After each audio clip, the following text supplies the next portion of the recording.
Welcome to the FLNG News Brief. I'm Army Private First Class Orion Edel. This month, the Florida National Guard hosted its Best Warrior competition. Our Guard had a day of recognition, and Florida has a new general. But first, I take us to WJCT Jacksonville for a closer look at the closed premiere for Camp Landing's documentary.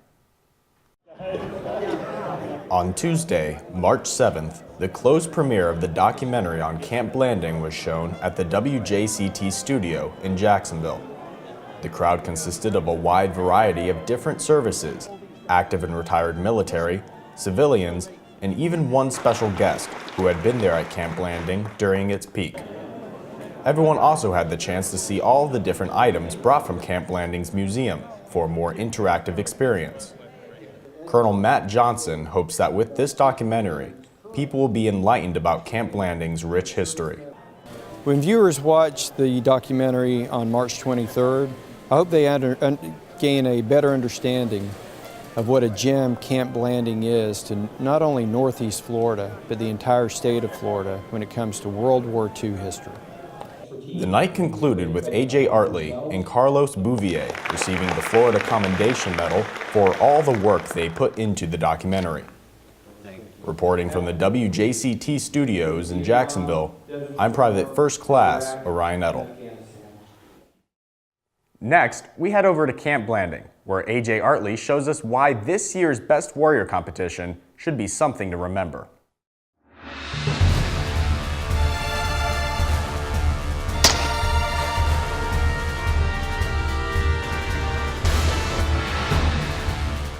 As a whole, what we're trying to accomplish here is we're drawing out of each candidate, we're drawing out the warrior spirit.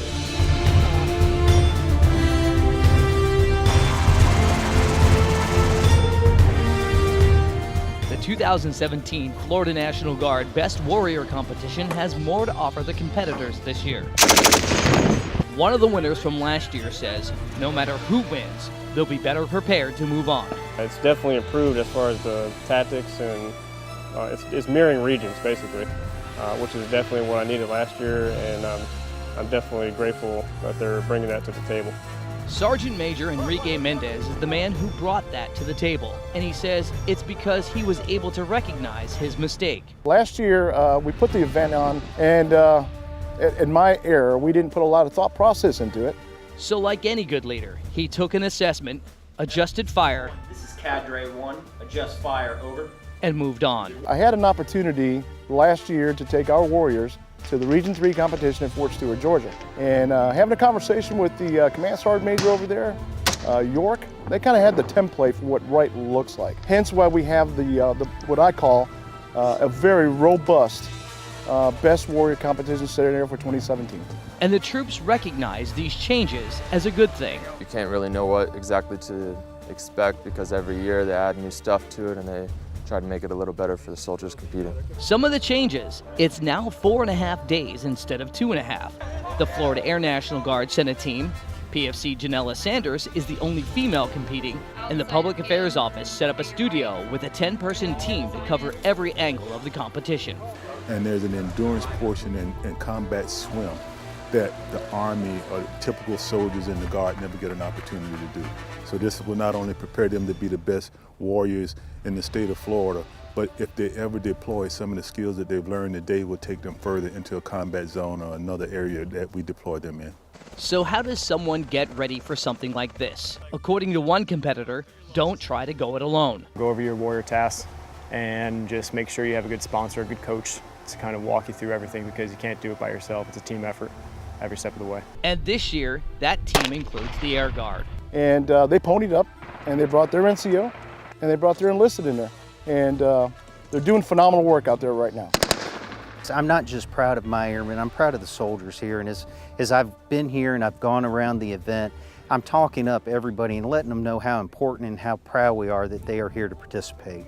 On the night of the banquet, PFC Sanders wanted everyone to know there's a bigger message that should come out of this competition. Just that, you know, it doesn't matter if you're male or female. It doesn't matter if you're the biggest or the strongest. That's the thing that I think the warrior spirit is about, is like you just never quit, and you never let somebody else quit. Keep that momentum going, Sanders. You got this. So with all the events complete, There was only one thing left to do. Best warrior soldier is Specialist Manuel Vallejo. Florida National Guard Best Warrior Non-Commissioned Officer is Staff Sergeant Richard Campbell.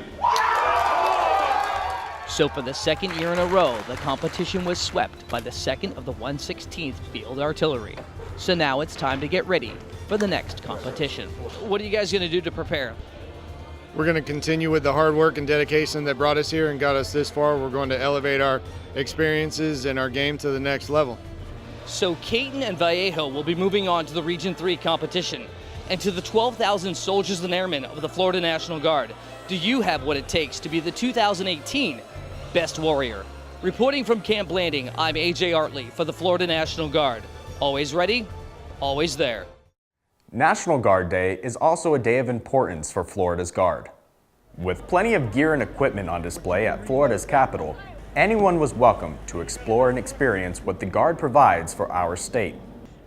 The rappels from on top of the building, the Governor's Awards for Veterans, and of course the well-anticipated free hot dogs, all rounded up to very special medals awarded to a group of Montford Point Marines, who were some of the first black Marines. I want to just thank the National Guard. If we can give a big round of applause, we have the best National Guard in the world.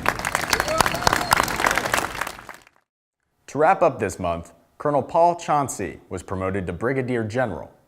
A room full of people attended the ceremony, which he said was the driving force for his motivation.